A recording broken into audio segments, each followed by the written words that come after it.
My name is Megan Driver, and I am going to try this video reflection thing again. Excuse my mess right now. We are actually out of school today due to Hurricane Michael. So I'm using this time to get some grading in and get caught up on my school assignments. So I'm going to start with my pre-reflection for this Module 3. So our pre-reflection was supposed to be about how educators can incorporate children's interests and concerns about community and global issues while meeting academic standards. So when I think about this, I teach 3rd grade.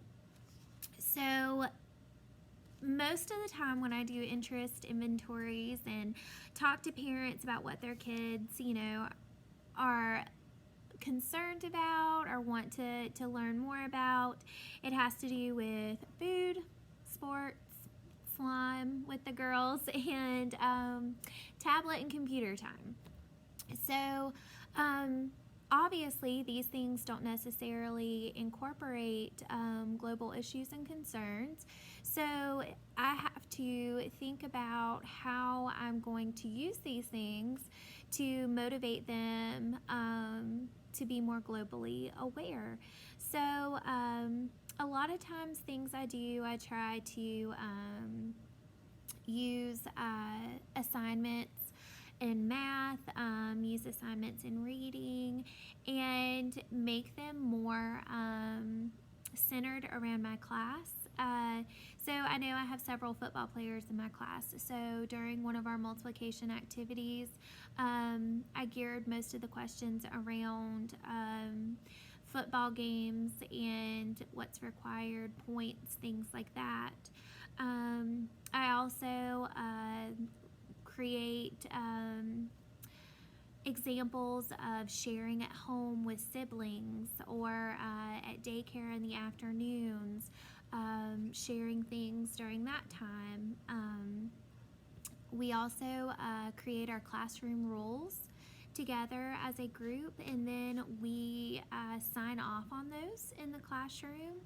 And one of my goals is to spend at least 5 minutes a week with each child in here, not talking about necessarily anything academic, but getting to know them as a person, so then I can use that to focus on their interests in the classroom and make sure that I'm covering all of my bases with them. Also, I do inventories in class to see what their concerns are, what's important to them. Like I said, in 3rd grade, it's kind of hard to really get them motivated and thinking in a more global context than just more kind of like a self-centered, I hate to say it that way, but they are very much self-absorbed in what's going on in their lives. So making them more globally aware and covering educational topics around global concerns with this group and touching base on academic standards is really kind of a challenge in here. So I'm definitely trying to use this opportunity and use this class to figure out how I can better meet the needs of my students. So after reading the articles and watching the videos, I was able to make 3 important points made in the readings. So I would say I'll start, I'm going to switch through my papers here. I print everything out because I'm a printer. I like to highlight and stuff. So I would say one of the first points I noticed was when I read the article One Hen, Using Children's Literature and Project-Based Learning by Annie Whitlock and Kim Fox. I just loved this whole article. Seeing how they were able to make connections with the real world and integrate all of the standards was just super astonishing to me. They, touch things like public speaking, math, creating just community awareness, creating their own interviews of public speakers that were coming in, and it led interest to other novels. So the kids, it started them really thinking about global issues.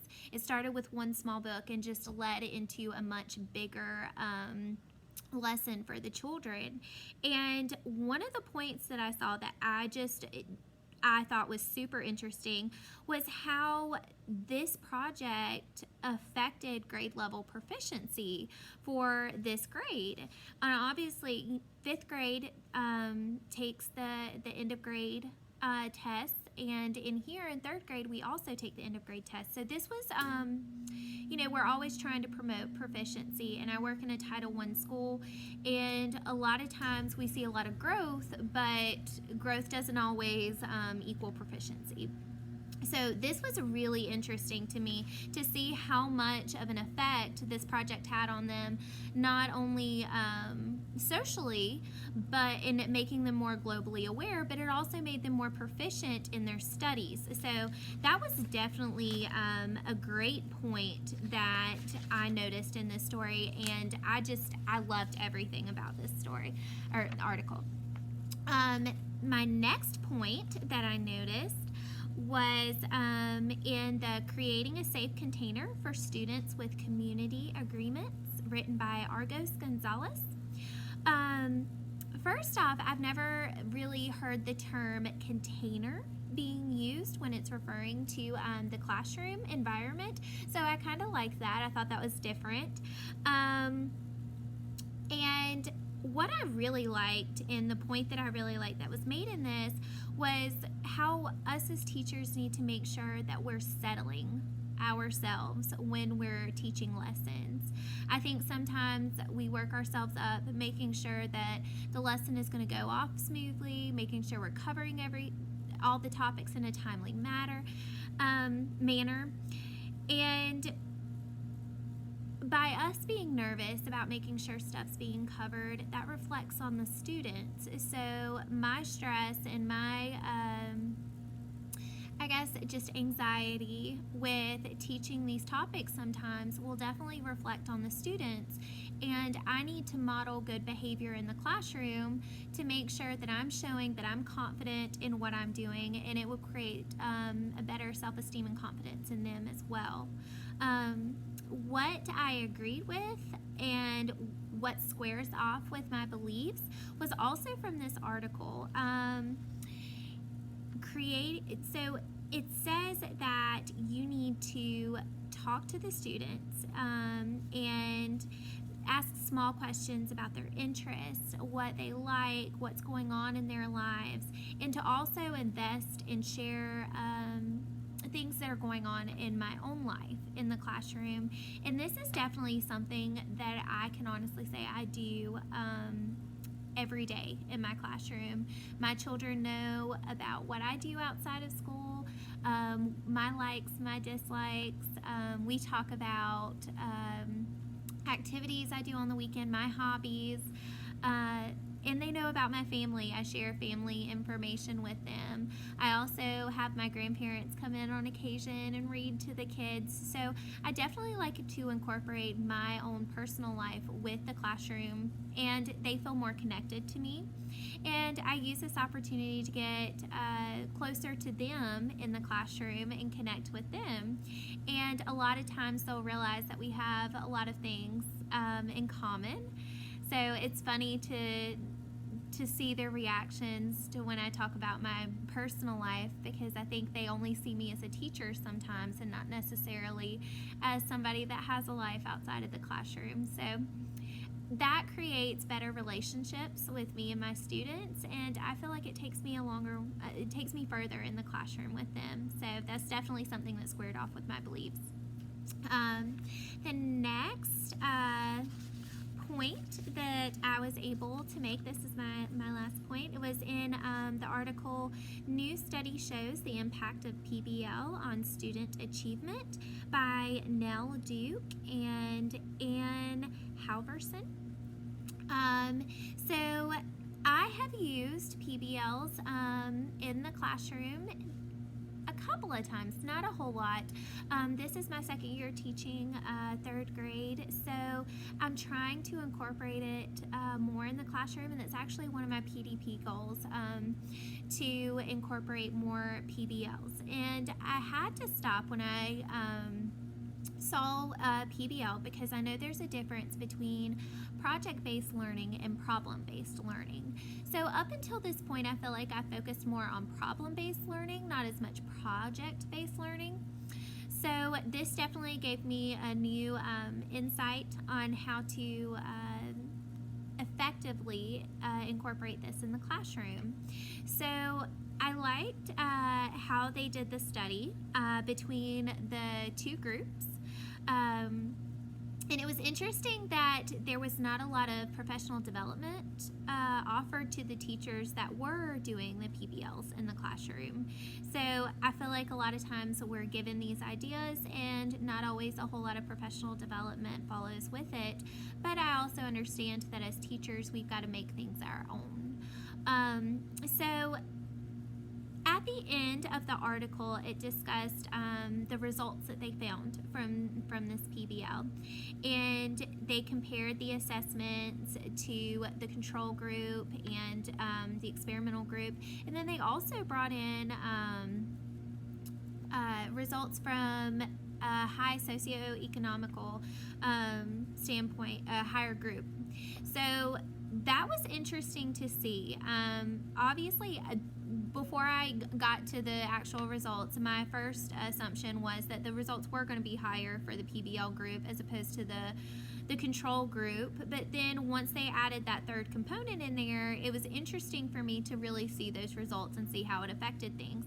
Like I said, I work at a Title I school, so a lot of my students are more impoverished, and so it does make a difference, I think, in the classroom and with proficiency. So that was really interesting to see. What I noticed, though, is they made the point to say that even though there was a difference between the control group and the PBL group, that it's not necessarily the PBL itself. It mainly goes back to how the PBL is implemented. And that really kind of struck a chord with me, because I feel like so many times we try these new ideas in the classroom hoping that they'll be beneficial for the students, and we don't really, I guess, focus as much on how we're implementing these new ideas. We just think, oh, these are great ideas, let's throw them in the classroom, and we're not very purposeful with how we're using them. So it definitely, when I think about using the PBLs in my classroom, it's made me really stop and think how I can use these and how I can implement these to get the most out of them. So that was the third point that I noticed with this article. And then lastly, what questions or what things were circling around in my head. So after reading the article, looking at the big picture, the role of parents in student-centered learning, this article was very interesting to me. I definitely agree with student-centered learning. And I definitely agree with getting parents involved, but in my situation at my school, I don't always have great parent involvement. So my question